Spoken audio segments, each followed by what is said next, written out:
Значит, цель этого показа — это, значит, знакомство с методиками, которые полезно знать каждому человеку, который хочет научиться работать против ножа, значит, против палки. Но я, например, так сказать, эти упражнения ценю как такой методический элемент, который позволяет научиться вообще правильно двигаться и правильно работать. И я прямо на своих тренировках работу с ножом и с палкой, в общем, расцениваю как методический элемент, который позволяет человеку научиться правильно работать, отработать правильные движения. То есть нож и палка здесь выступают как немые учителя. Они молчат, но учат человека двигаться правильно и значит,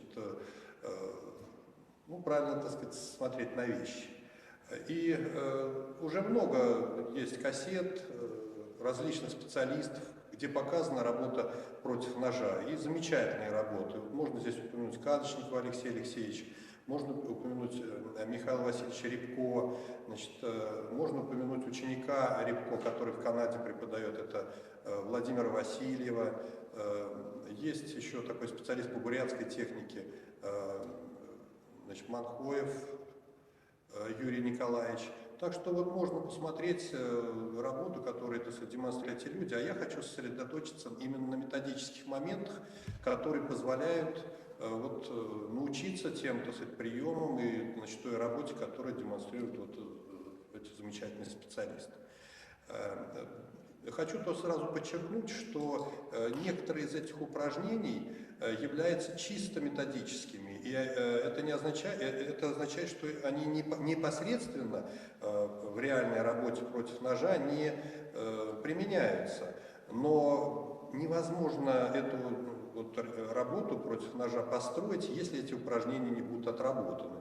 Ну, я вот это сравниваю, например, с той ситуацией, когда, например, люди выращивают фрукты или овощи, они кладут навоз обязательно. Вот. И, значит, потом, когда уже дело подходит к тому, чтобы эти овощи есть, потреблять, значит, о навозе уже можно не упоминать. То есть мы навоз не едим.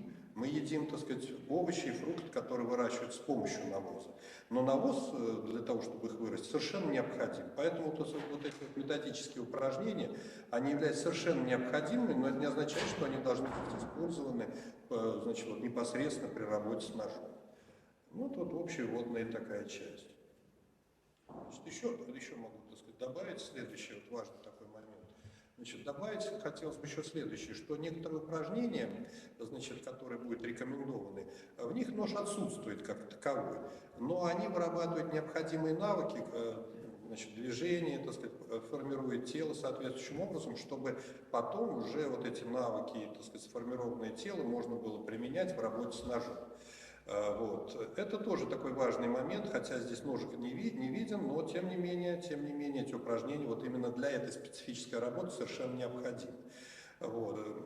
Это, понятно, нетрудно понять, потому что, значит, при работе с ножом, как и при всякой, так сказать, иной работе, необходимо развивать некоторые навыки. Без этих навыков невозможно добиться, так сказать, в общем, такой эффективной и, значит, надежной работы.